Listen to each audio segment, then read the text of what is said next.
I'm moving my coffee cup. It's the third time I've knocked it over.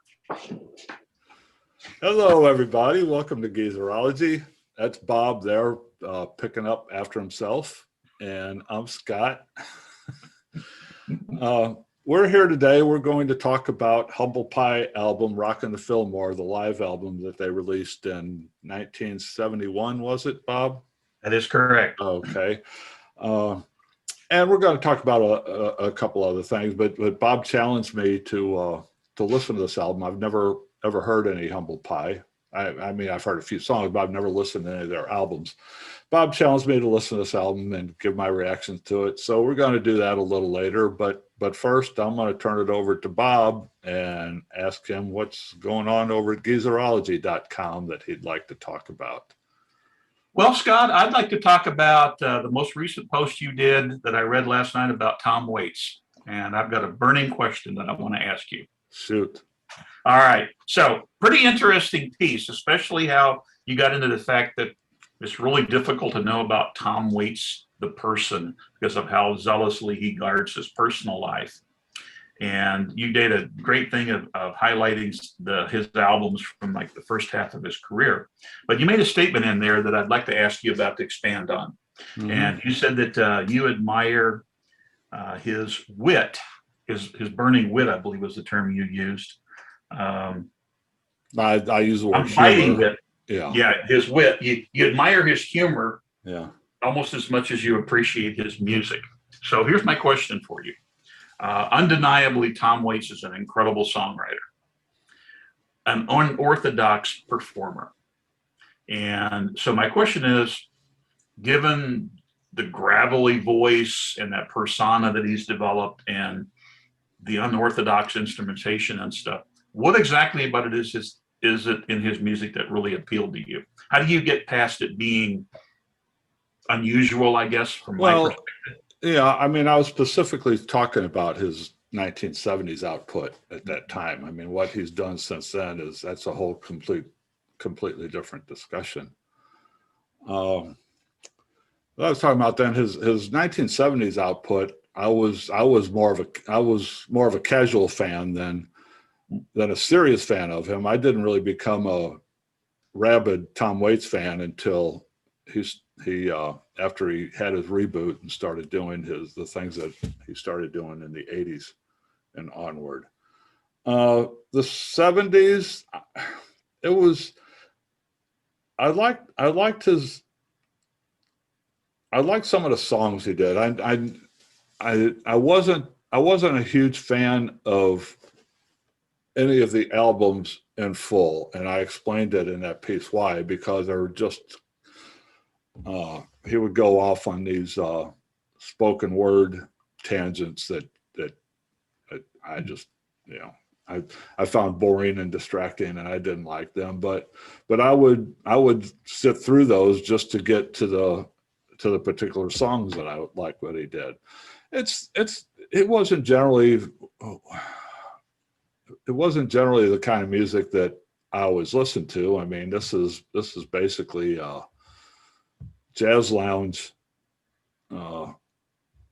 music, with a gravelly voice, just with a spin on it. But it's basically the kind of stuff you would hear if you just walked into in the bar downtown and the guy was sitting around at a piano singing his songs. I mean, with a few he would add a tenor sax player and do a combo trio and things like that. But as far as that period of Tom Waits, I was more into the novelty of it, and like I say, just the wicked sly humor and wordplay that he would bring to his songs. I was more a fan of the songs he wrote than I was actually the music that he performed. Okay. Let me put it that way. So I mean, there were a few of the songs that I really did like, but it was more of an intellectual exercise than it was a gut or something from the heart. Okay. So was there a big change in musical style between the 70s and then what he became later? Huge.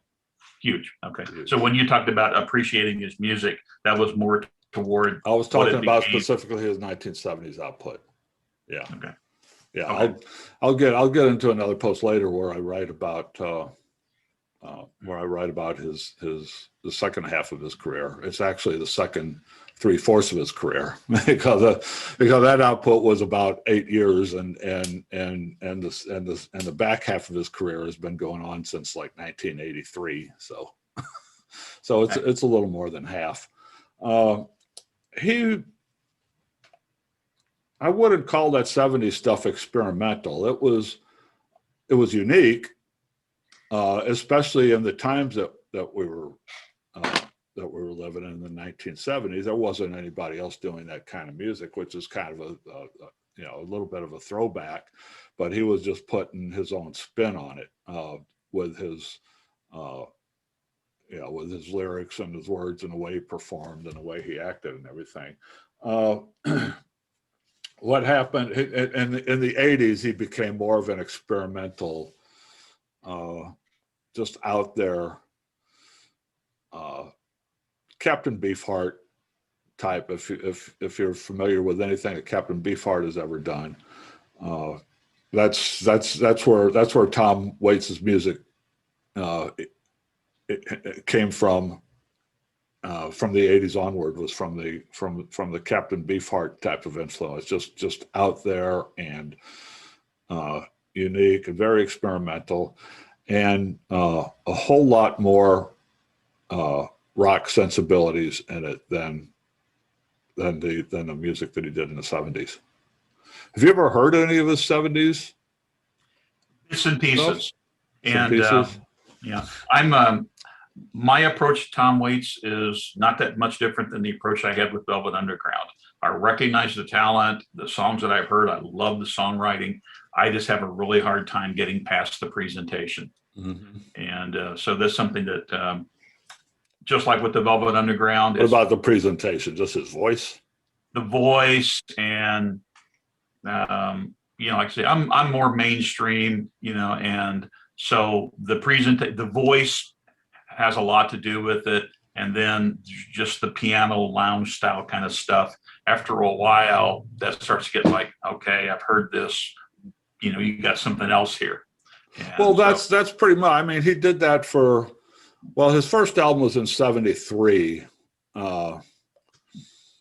And he really became the Tom Waits character that you're referring to in 75, and did, I think, 4, 5, maybe 5 albums, basically doing that same thing with a little variation from one album to the next. But that was a core of his music, and that was the same thing for me. I mean, a little bit goes a long way. I would go back and revisit it now and then, but just mostly just because I just adored the wordplay that he would use, and just the great sense of humor that he brought to his music. I But sat down. at the same time, what you said, I mean, he got tired of it too. that's why he ran out his contract. He recorded his last album for Asylum Records in 1980, and that was it. And it's like, okay, I'm done with this. I've been doing this long enough. I don't have this in me anymore. And he pretty much just disappeared, and a few things happened, and then a couple of 3 years later, he resurfaced with this. I wouldn't say it was a 100% completely new sound. I mean, the sort of the old blues man still popped up every now and then. The lounge act popped up every now and then, but he became. But mostly it was a lot. He did a lot more experimentation with instrumentations and musical styles and things like that. So can we move on to something else? Sure. Okay. Go for it. I enjoyed your piece about the Wayback Machine. And I'm just sitting here reading this, and all I have in my head is, man, this guy is a glutton for punishment, man. It's like, and maybe this, like and maybe, the places and I maybe, want to go. and maybe this is coming from the perspective of somebody who's, you know, who's basically been on lockdown for the past year. And I'm sitting there going, why in the world would anybody want to jump in a time machine and go emerge in this little small danky ass club with with all the smoke filled rooms and all the, you know, all the drunk idiots hanging around and listening to this unknown band called The Doors, or going to Dinner Key Auditorium in Miami in the middle of all that madness. Oh my God, I can't. What a glutton for punishment you are. The history. I mean, you know, those were seminal events, and I think it would be so freaking awesome to be at the Whiskey A Go Go. Yes, cramped, crowded nightclub, probably cigarette smoking all over the place. The Doors on this little tiny postage stamp stage, but to stand there and look at that and think that's the genesis of what became what I believe to be one of the greatest rock bands ever, and to be there when they're putting all that together. And I mean, could you imagine being there the night that they debuted The End, you know, and got themselves fired? I mean, it's history. You know, Yeah, I can't imagine being there, and I can imagine being there going, God, somebody get me out of here. I don't want to be here. And, you know, and if I would have been, you know, it's like, yeah, I get it. It's like, okay, looking back, but I'm putting myself in real time in that position. And like at that show in Miami that just went so damn haywire, and they said it was, you know, the air conditioning was busted and all these people crammed into this big old giant room in the middle of a hot, humid Miami evening. Okay. Trust me, I know what a hot, humid Miami evening is. I know you do. 7 months of the year, and then locked inside this big cavernous room with a whole bunch of people with no air moving in there. It's not pleasant. Okay, It's not pleasant. And I would have thought, okay, so I'm here to see the Doors. I love the Doors. I want to hear the Doors. And then all of a sudden, this Morrison gets up there and just you know, is just drunk on his ass and just going off and doing all this weird stuff. And I would be sitting there. I would have been pissed. I would have been pissed. It's like, play your damn music. I came here to listen to you play your music. Well, but when I did that list, I thought of myself as saying, if I could just be there, hovering, seeing what was happening, knowing what it meant. Okay, because if you were in that Dinner Key Auditorium crowd that night, all right, and you walked out of there, would you have necessarily known what this was going to do to the band and everything? But if you I would have known what it did to me. I know that it pissed me off because the concert was horrible. Right. Well, but I mean, that meant being there with that on the moment understanding. I'm talking about going back in time and being able to watch it with all of your future information intact, just for the historical impact of it. Okay. So that was what I was looking at. I mean, would I really have wanted, you know, no, it's like being there, experiencing it, knowing what it was going to lead to. So that's where that was why I came up with it. Okay. Well, I wasn't thinking along those lines. I was thinking of just dropping myself, you know, just dropping myself in the middle of that. No, it's like, I mean, God, and trying to figure out what the experience is. I mean, you talked about you would have loved to have been at Altamont. I'm like, are you crazy? I mean, it's the same thing. No, who would really want to be at Altamont in their right mind? But what I did, and maybe I should have clarified this a little bit better, but I'm thinking about if you could just be an entity hovering above everything, watching it, you know, just to see what it was like and what was happening and how it all went down. And so that was my thing, just to experience it out, maybe without being part of it, I guess. I don't know. But it was that whole thing really came about by accident. I was researching a different topic.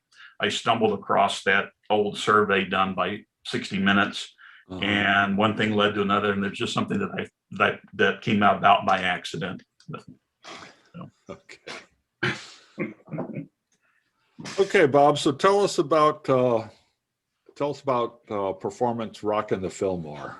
Okay. Give us some facts on that album. All right. So as you said earlier, released in 1971, recorded from a two-night stint at the Fillmore East. This was Humble Pie's first gold album. Went to number 21 on the Billboard Hot 200.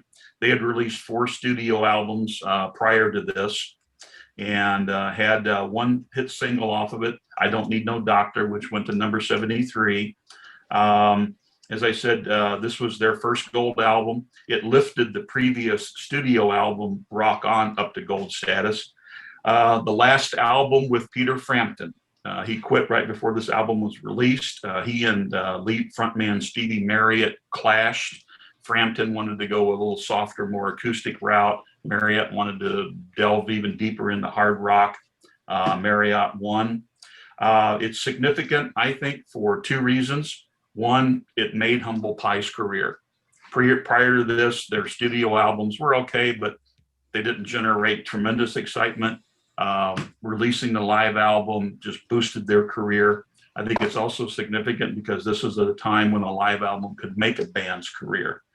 7 songs on the album, 1 original, the other 6 are covers of blues and R&B standards, including a 23-minute version of Dr. John's "I Walk on Gilded Splinters." So those are the basic facts of the album. So Scott, first time for you for Humble Pie. What did you think? Outside your normal lane of traffic? Yeah, I remember. I did know the song "I Don't Need No Doctor." I remember that being an FM radio hit back in the day.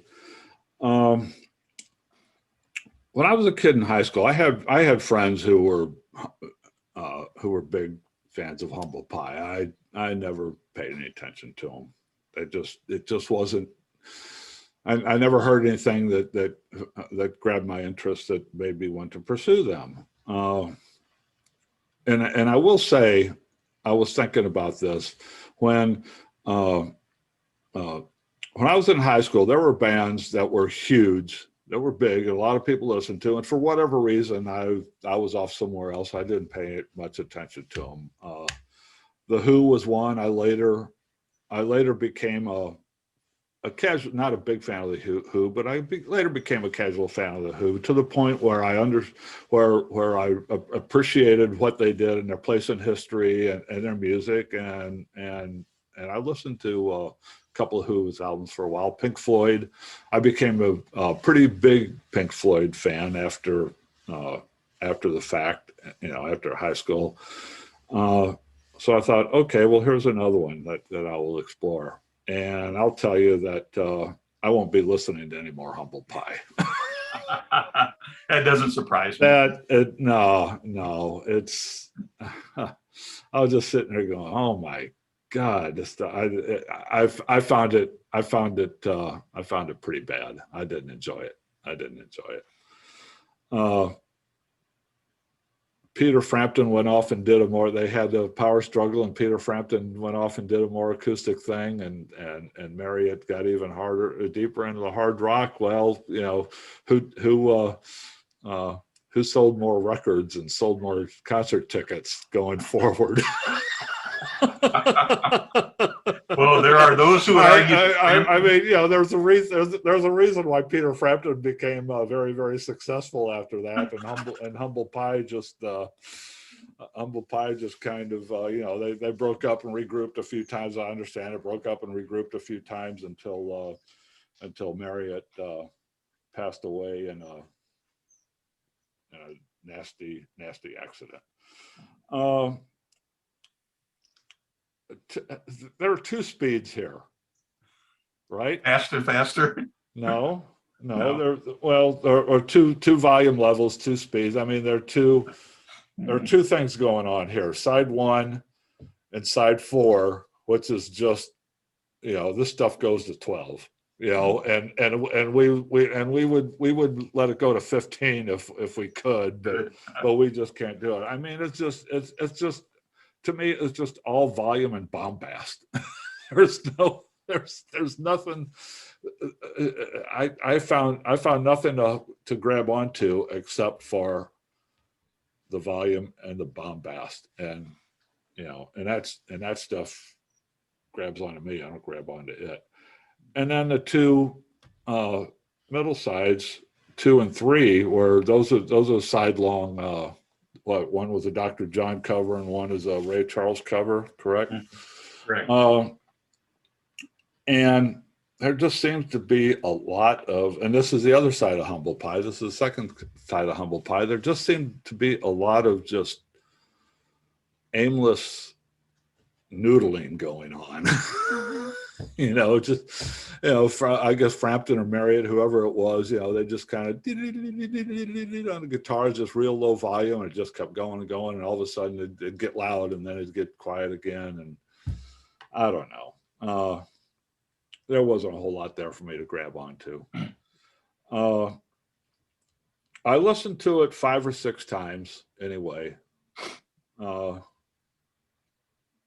Sorry, I just my big takeaway from this is, and I gave you a little clue about what I felt about that after I listened to it for the first time, and we were talking last week. I gave you a really big clue. I don't know if you picked up on it or not, but remember we were having the discussion that I was talking about when I'm listening to like classic rock radio, like driving in a car and listening to classic rock radio, and there are 2 bands that whenever one of their songs came on, I would immediately flip the channel to the sports talk because I just don't want to hear another song by them. And one of those bands was Led Zeppelin. And I said that specifically to you to give you a clue as to where I was going. My first reaction to humble pie, because to me this just sounds like basically Led Zeppelin light. I mean, they're and I'm not a Led Zeppelin fan at all, as I've told you before. And this seemed to be in that same ballpark.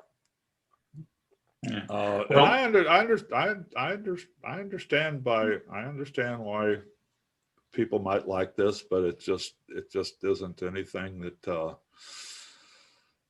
grabs onto me. So do me a favor. I mean, am I Sure. right? Is this basically Led Zeppelin light? And another way I thought about it too, this is kind of like Led Zeppelin without the Led Zeppelin, what I know of Led Zeppelin, I have listened to a couple of Led Zeppelin albums over the course of the years, and there is a little bit of variety and virtuosity in their music. And this being the only, and maybe I'm being unfair because this is the only humble pie album that I've ever listened to, but this just seemed to me to be Led Zeppelin without the variety. I never would have thought about comparing humble pie with Led Zeppelin. I think Led Zeppelin's got much more complexity and intricacy to their music. Humble pie is what they is. It's straightforward. It's fairly simplistic. It's in your face and it's loud and it's blues based and all of that. So it's not intellectual. To me, humble pie is where I go when I just want to have some mindless fun. I want to play, air drums and, do my air guitar thing and just rock out and turn up the volume. And that's what I appreciate about them. So they're my guilty pleasure. Okay. They're my kiss. All right. It's something that I just bang my head to and have a good time. I like blues based music. Could I listen to humble pie for extended periods of time? Probably not, but just whenever I just want to have fun and turn up the volume, they're who I go to. My big draw on humble pie is Steve Marriott. The guy's got a voice that could melt paint at 50 feet. I know, and which to me is a problem. I like it, and it's interesting how different Steve Marriott. He's got a set of lungs. There's no doubt about that. Oh, absolutely. And what's interesting is how different he was in humble pie than from Small Faces. Small Faces had some more pop oriented stuff. And then he goes to humble pie and just gets you know, dives headfirst into the hard rock. Mhm. And then at one point went back to Small Faces, you know, and then went back to Humble Pie, and then did his solo stuff until, you know, the Tragic House Fire. No, it's, you know, I would never put Humble Pie up there at the top of sophistication or anything. It's just in your face, loud, have fun music. And I knew it probably wasn't going to be in your wheelhouse, but I just wanted to make you a little uncomfortable for a few minutes. It made me uncomfortable. I was just going, what? Now, the Oh one my negative I that was saying, I was listening at the first time through. I was going, are you serious with this? now I will say this: when I threw out Performance, Mhm. I had not listened to it in quite a while. So when I started listening to it, I did cringe a little bit at some of its excessiveness. And I'm not a big jam band fan. You know, Grateful Dead, Fish, they bore that crap out of me. It's like, you know, will you ever, for God's sakes, finish this song? So I'm not a big jam band fan. And I think they did drag some of this out a little too long. And so why did you go this route? Why didn't you pick one of their classic studio albums for me to listen to? Because there's another thing too. I mean, you know what I think about live albums is I think most most of the time, with a few exceptions over the years, even back to this era, live albums to me were always pretty much superfluous. well, And didn't really necessarily give you the best look at a particular artist. well, in A few here and there, but I think, but I suspect that this one falls into that category. yeah, this is quite a bit different than what you would hear from a studio album, and it's also quite a bit different from one of their other live things. And again, to be quite honest with you, I had not listened to Performance in its entirety in quite a while. So I kind of forgot about some of that excessiveness in it when I threw the idea out. I threw it out because it's probably their most well-known album. It's their most successful, and it hits a lot of people's lists for, you know, best live album.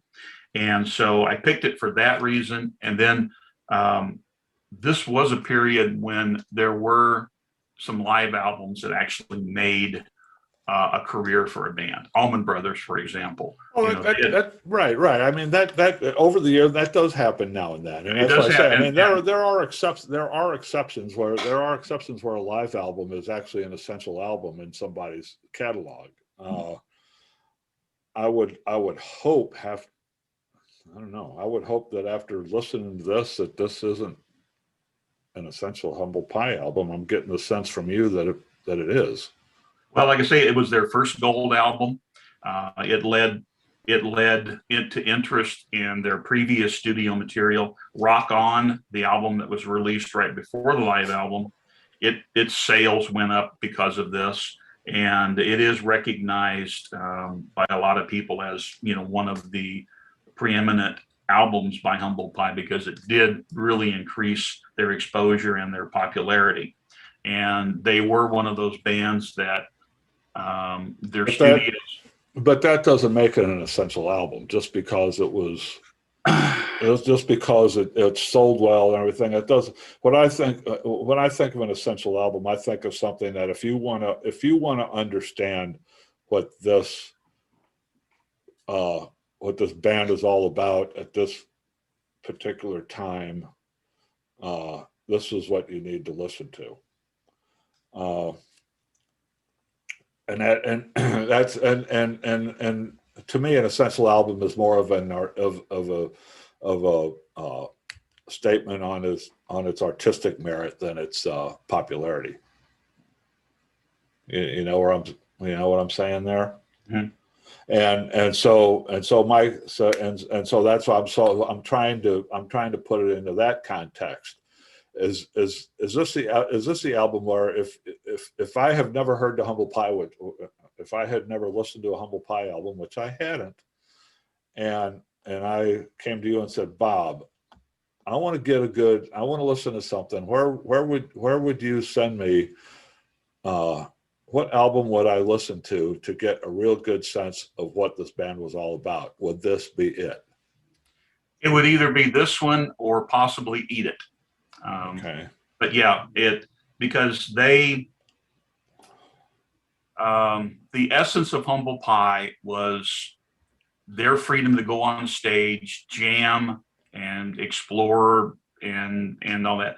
When they were confined to a studio, they were a totally different band. So yeah, this to me would, I think, be a more essential album. Okay. Their studio stuff tended to be not as exciting, I guess, for lack of a better phrase. But I mean, honestly, you gotta like blues-based hard rock jamming and extended solos and stuff like that to appreciate this. Yeah, that's never been anything that's been in my wheelhouse. Yeah. You know, as I told you before, Led Zeppelin, this one, Stevie Ray Vaughan, trying to think of who others I put in that category. I mean, it's just stuff that never interested me. I know Stevie Ray Vaughan is a god among men, among a lot of blues rock fans back in those days. The Allman Brothers, another one, but it just doesn't do anything for me. And that says something about me. That doesn't say it doesn't say anything about the band. It just says something about me. And it's not saying anything bad about you. Right. No, I'm looking at Humble Pie's discography, and it looks. Did Rock On also came out in 1971? Mm-hmm. But was that released before? Yeah, it was released before this. Okay, so this was actually their fifth release. Fifth release. 2, 3, 4, 5, and the final one with Frampton. Mm-hmm. And I'm looking at the 1972 album Smokin'.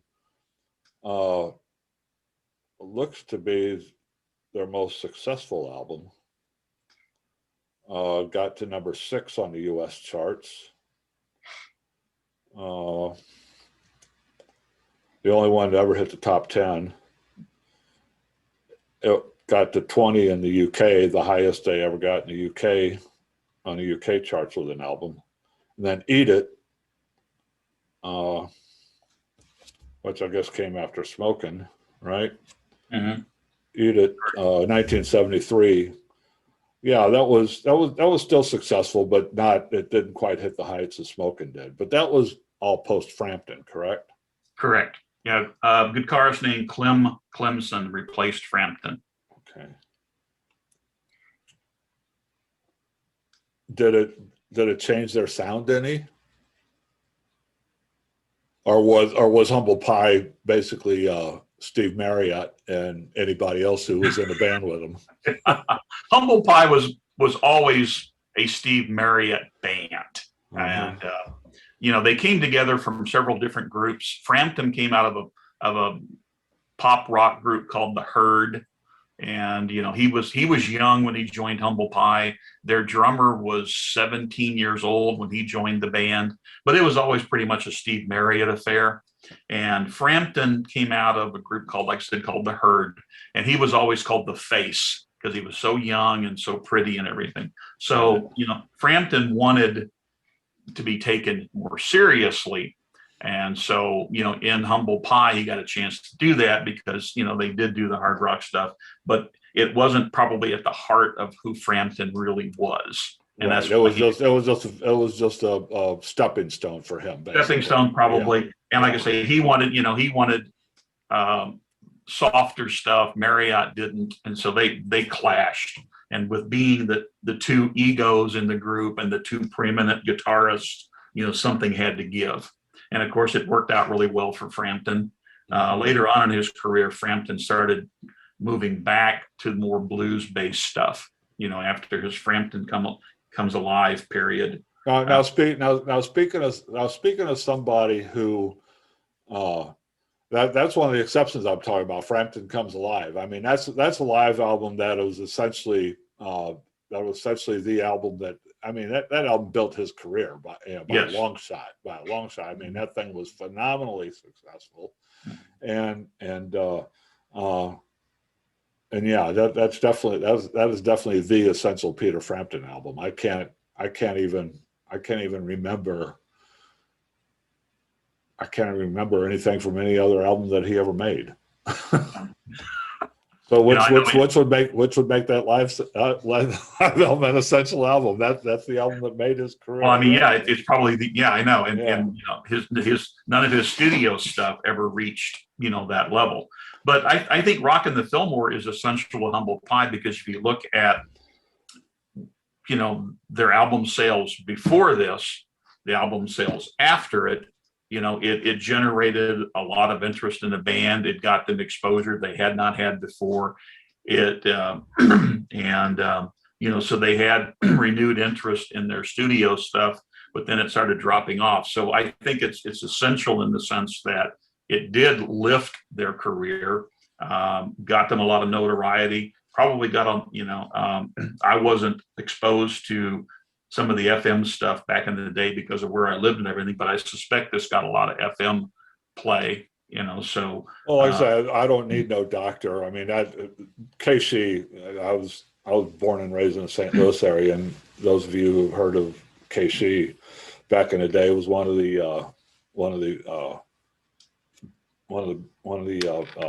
trendsetters in FM radio back in the early 70s, and that's what I listened to all the time.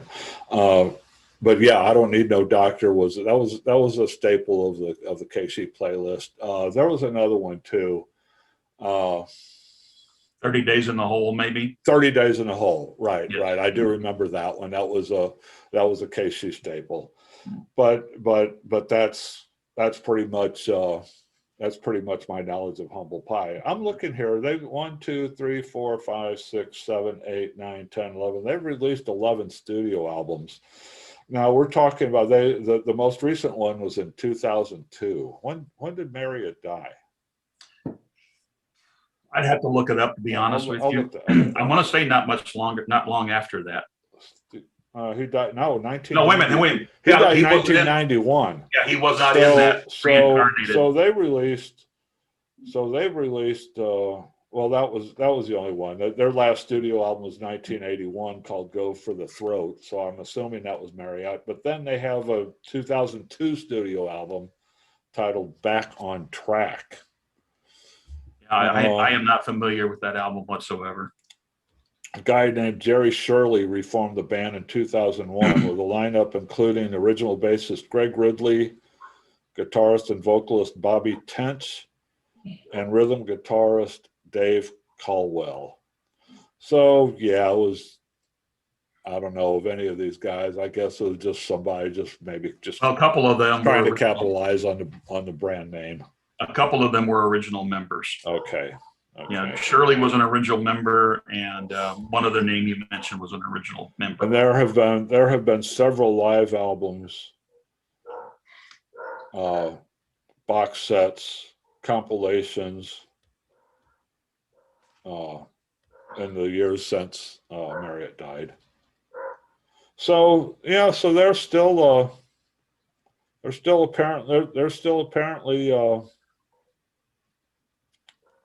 apparently a market for this stuff. What's most music that came out of the 70s, there's still a market for this stuff 50 years later. That's incredible. I heard somebody having a discussion about that the other day, where that's just Robin Hitchcock. I was watching an interview with Robin Hitchcock, and he was remarking about how back in the 70s when he was with the Soft Boys, and 50 years from 1920s, he said, I can't imagine anybody in the 1970s listening to music that came out of the 1920s. So the things are so much different this year. Bob, do you have anything else to add about Humble Pie? No. Well, yeah, real quickly. All right. They do have some stuff that's probably more listenable for you. That's good. They're one of their early sort of hits was something called Natural Born Boogie. And then 30 Days in the Hole is a good song. And they've got some other stuff that I think you would probably like. But so yeah, it's a guilty pleasure. Well, yeah, I'm not. I mean, I'm not. You know me. I'm not into playlists or anything like that. I'm an album guy. If I want to know if I want to experience somebody, I want to experience one of their albums. So I'll tell you what I'll do. Well, if I'll you're go, interested, give Eat It a shot. See what you think. okay, I'll do that. I'll give it a shot, and we won't have a long discussion about it next week. But we'll just mention it in pass. I'll give you a quick little synopsis of my reaction to that. I will do that. And I'll listen to Tom Waits. Yeah. Heart Attack and Vine. If you the early Tom Waits period, if you want to start somewhere, Heart Attack and Vine is the place to start there. All right, I'll get my music out. You got anything in the fire? Well, I got 3 things that are written, and 2 of them are ready to post anytime that I want to. I mentioned them before. I got a thing about Smoke on the Water, and an old music friend of mine got a piece. Excuse me. I wrote about a concert trip we took and an interesting law enforcement experience. And I just finished a pretty lengthy piece about Woody Guthrie and delving into my family history and how things all relate together. But I want to go back and do some polishing on it. And then I've got something noodling around the back of my mind about streaking. Streaking, yes. Can't wait for that. Are you gonna demonstrate for us live on YouTube? We can do a live video if you want. No, I am the reason God invented clothes. But I'll I don't know I'll block out your video, at least from my computer, so I won't have to watch it. Yeah, I'm gonna not right away. I'll do the back half of Tom Waits' career. That's going to take a little bit of time because it's been a while since I've really gone through all that catalog, and it's fairly extensive. It's I don't know off the top of my head. He's since 1983. He's probably released 10 or 11 studio albums. So I want to go through and review all those before I get down and start writing about them, because there's a few of them I haven't listened to in a while. So that's coming at some point. I started working on this week. I got the idea right at the last minute with baseball spring training starting up. There was a super group consisting of Steve Wynn from the Dream Syndicate, his wife is a drummer, and a couple of Peter Buck, Mike Mills, and Scott McGooey from REM. For the last several years, have played in a little side project called the Baseball Project, where they do rock and roll songs with baseball and baseball history as a subject of the songs. They released 3 albums, and I got the idea earlier this week, and I started working on it, thinking, well, I want to try to get this, knock this out with spring training camps open, and then after a while, I thought, you know what, I'm going to do a little more work on this, and we'll time this with opening day at the end of this month. So that'll be coming in a couple weeks. And in the meantime, there's a couple of 3 other things that I want to get into that'll turn up in the next couple weeks at Geezerology.com. So check us out there. We have a lot of good stuff there at Geezerology.com. It'll keep you entertained for a little while if you're looking for something to read on the web in your spare time. Bob, it was a pleasure. Scott, same to you as always. Okay, and I'll see you at Geezerology.com, and I'll see you here on YouTube next Sunday. All right, look forward to it. Bye-bye.